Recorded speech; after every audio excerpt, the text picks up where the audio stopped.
So ketamine is actually, it's an anesthetic that's been used for over 50 years in the operating rooms. It's a very safe profile, and for that reason, it's actually listed as one of the World Health Organization's essential medications. It's an FDA-approved medication that's recently been used off-label for mental health conditions. Now, mental health traditional medications are more of a symptom approach. They really kind of treat symptoms, and they don't necessarily treat the underlying cause of what's causing those symptoms. And ketamine is unique in that way because it's the only medication that really works on that.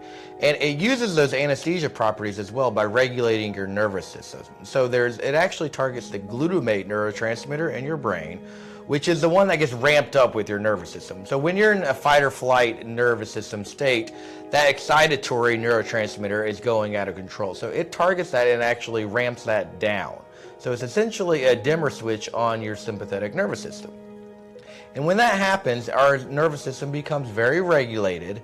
And then one of the other properties of ketamine is that psychedelic aspect. That is a soul-searching experience, essentially. And then we have that regulated nervous system from the ketamine as well, to where we are able to unlock and process significant amount of things from our past.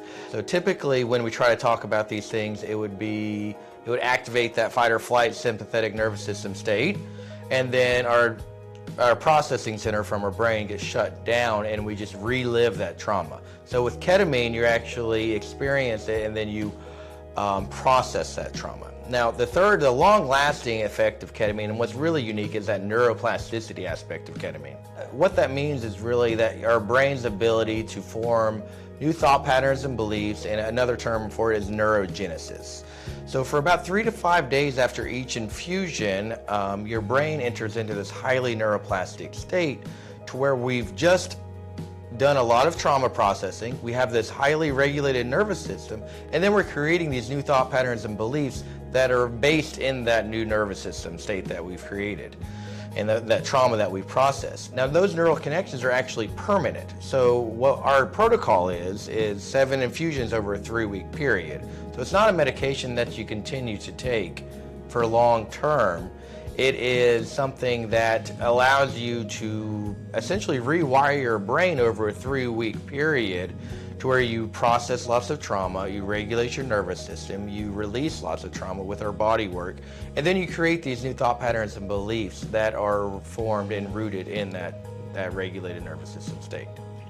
And what people are really seeing, what our patients are really seeing, is when they experience things that may have normally sent them into a trauma response or a fight or flight state, their window of tolerance is higher now and their baseline regulated nervous system is lower now to where they can experience these things without going into that trauma loop, and then they acknowledge them, become aware of what's going on in their body, and that's when it really gets integrated because they're actually experiencing these things instead of being in a fight or flight response. Most patients after their first infusion, they feel really good. It's an immediate relief. You know, we use IV ketamine here, which is the gold standard.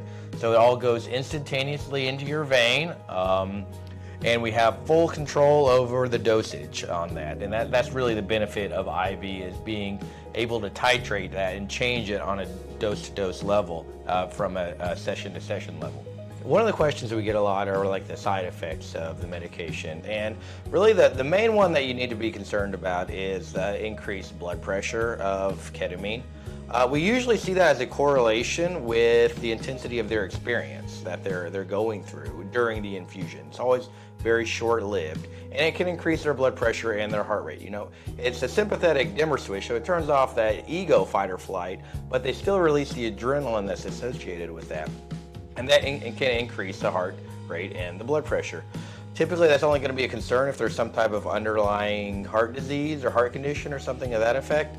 And that's where you would want to be on the monitors like you are here and have the anesthesia providers monitoring that. So if your heart rate or blood pressure were to get high, I have all of the tools that a normal operating room would have to control the blood pressure, control the heart rate, and it's all going through the vein, so it's instantaneous, it's short-lived. You only really need to treat those side effects during the infusion, because once that medication wears off for the infusion, the side effects didn't wear off as well. Essentially, one of our philosophies is it's normal to feel sadness. It's normal to feel fear. It's normal to feel all of these emotions. We're emotional beings. The problem becomes when it becomes dysfunctional and it sends us into these dysregulated nervous system states. Depression is really just dysfunctional sadness to where it becomes, sometimes it can become paralyzing to where you can't even get out of bed.